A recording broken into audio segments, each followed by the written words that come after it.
As we now prepare to study in more depth and detail what Agile development truly is about, we have seen in the previous segment that the official Agile principles do not really give us enough. They are helpful, of course, very helpful to get started, but they do not provide the precise guidance that we need.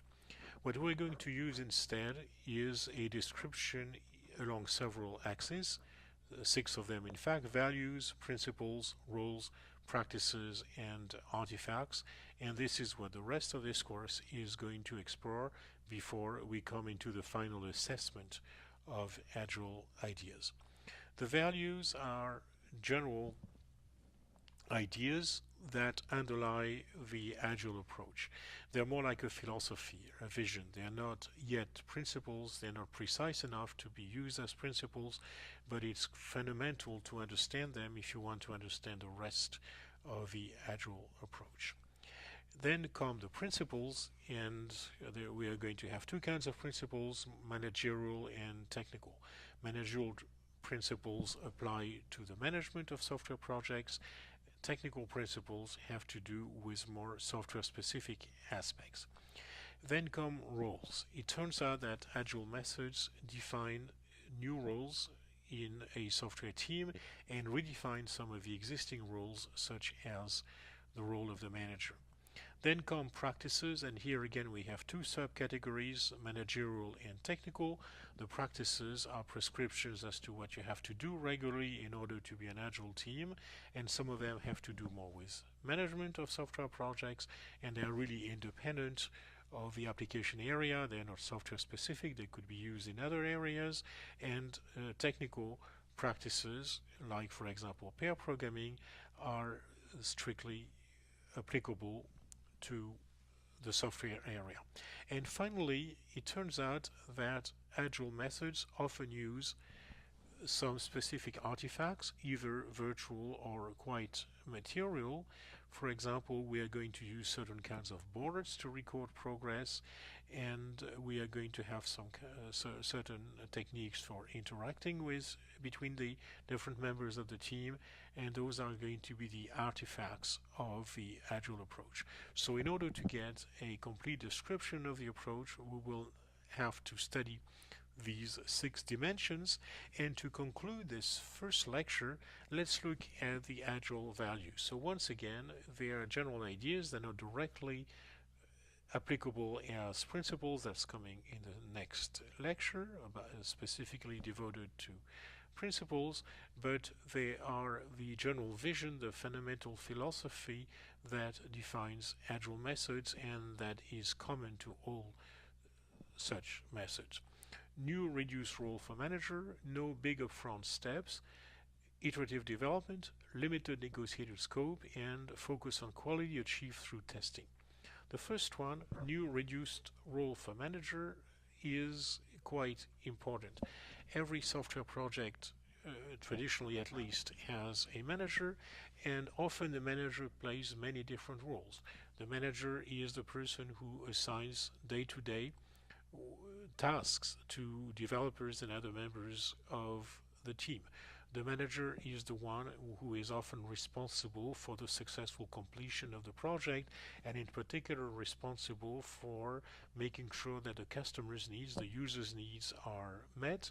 And as a result, he or she is going to be tasked with assessing whether a particular version of the development is satisfactory or not. Managers also often serve as mentors, as coaches. They provide the interface to the rest of the organization and to the client organization. These are some of the many roles that traditional managers exert, and what we're going to see with Agile methods is that they drastically reduce the role of the manager. In particular, managers in Agile approaches do not assign tasks to project members. This may sound surprising if you haven't seen Agile methods before, but this major traditional task of the manager is removed from the manager in Agile approaches and is handed over instead to the team, the self-organized team, which takes care, according to the Agile credo, of assigning tasks to its members. B, no big upfront steps. There's a very strong rejection in the agile world of steps that you have to perform at the beginning of a project. Traditionally, projects are going to do at the beginning a step of days, weeks, or sometimes months of defining the requirements for the system, what it is that the system should do. Another upfront step is design or architecture. There is often a significant amount of time, again weeks or months, devoted to building the software architecture and the system architecture of the system under development. This is very much frowned upon and in fact rejected by agile approaches, which instead wants the project to start coding right away, to start producing working software right away. It's not that they reject tasks like design or like requirements, but they make them continuous. They want you to do requirements as you go and to do design as you go. C, iterative development.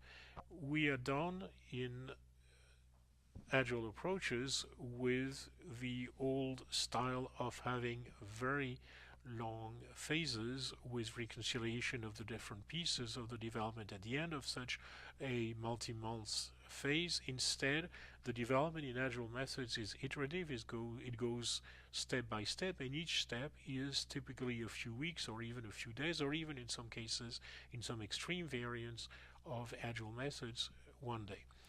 A more typical length for an iteration is a few weeks, typically a month, but this is very different from traditional approaches in which the various members of the team went away for a long while and reconciliation happened at the end. Here, the development is step by step, very progressive with short iterations. D, limited negotiated scope. There's a very strong emphasis in the agile view on making sure that the system does only what's needed, so as to limit waste in lean terminology, that is to say, so as to avoid spending time on tasks that do not produce immediately visible added value for the customers, for the future users. So we are going to limit scope in various dimensions, which we will see in the next lecture, but in particular we are going to make sure that we only build functionality that is strictly needed. And finally, a focus on quality achieved through testing. There's, as we've seen, a focus on excellence in agile development, and the idea of quality in agile methods is very much identified with the idea of testing, and testing plays an important role in all the methods, in particular through the notion of regression testing. So these are the 5 values that underlie absolutely everything that we are going to see about agile methods. Of course, we're going to see more concrete, more practical realizations of these ideas through the principles, roles, practices, and artifacts, but to understand the detail of these specific techniques, it's essential to understand what the underlying values are.